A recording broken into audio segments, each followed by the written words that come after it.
So it's my pleasure to introduce our next reader, Amy Raasch.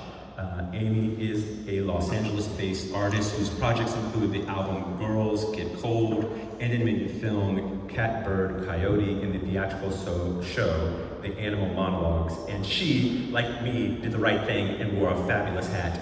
Welcome, Amy.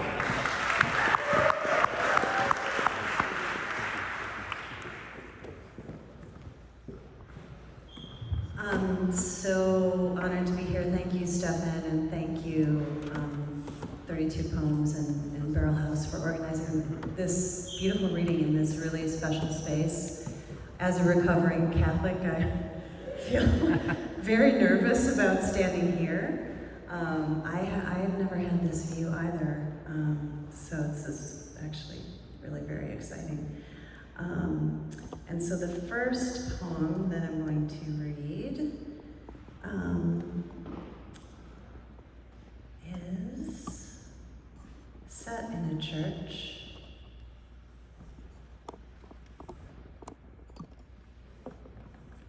Broken sonnet for the phone call I didn't pick up.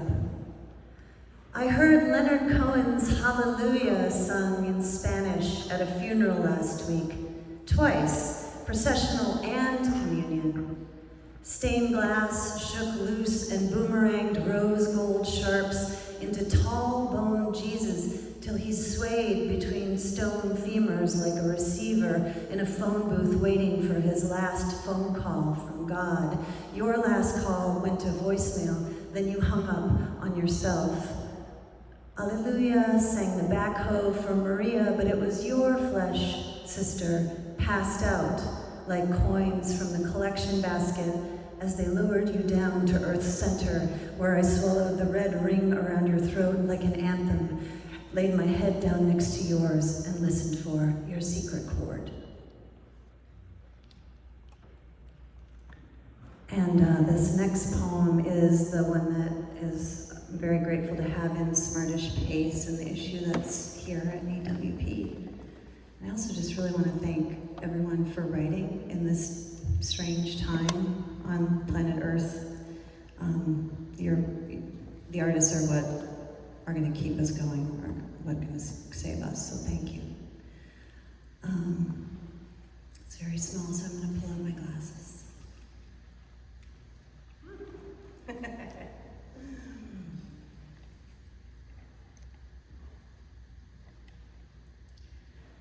My sister donates her eyes to the state of Minnesota. I stare too long into the eyes of strangers. Mom gets a certificate with sister's name in the mail. In Minneapolis or somewhere, my sister's eyes read their new name on a Starbucks cup. Scan billboards for her morning talk show, blast Tom Petty, sing at stoplights, you belong among the wildflowers. Once she ran a marathon with no training, obsessed over Tanya and Nancy. Now her eyes burn with a sudden desire to figure skate, to kneecap a rival. Tom Petty says her eyes belong somewhere they feel free. Where are these wildflowers? Her eyes ask the Ouija. Hands they don't recognize spell a sister they never met. Her eyes sign up for a marathon with no training, circle the lake, where a plaque on a bench spells a name they can't place. Her eyes carve involuntary letters in snow, yank flyers from telephone poles, and go out looking for all the lost dogs. I carry her eyes like marbles in my pocket. They clink like color the blossom has rejected. In Minneapolis or somewhere, her eyes spot their 100th lost dog and celebrate by not drinking a 5th of gin. I stare too long into the eyes of strangers, dig for the certificate Mom threw in the trash, and wonder if her eyes still feel calmest among horses, if they see what only horses know. In spring, I hold the marbles up to the close sun, watch blossoms turn her particular blue, the kind that limits its evolutionary options, purpling for only the heaviest bee.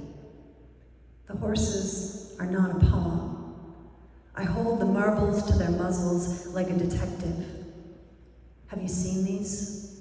Do you know this blue?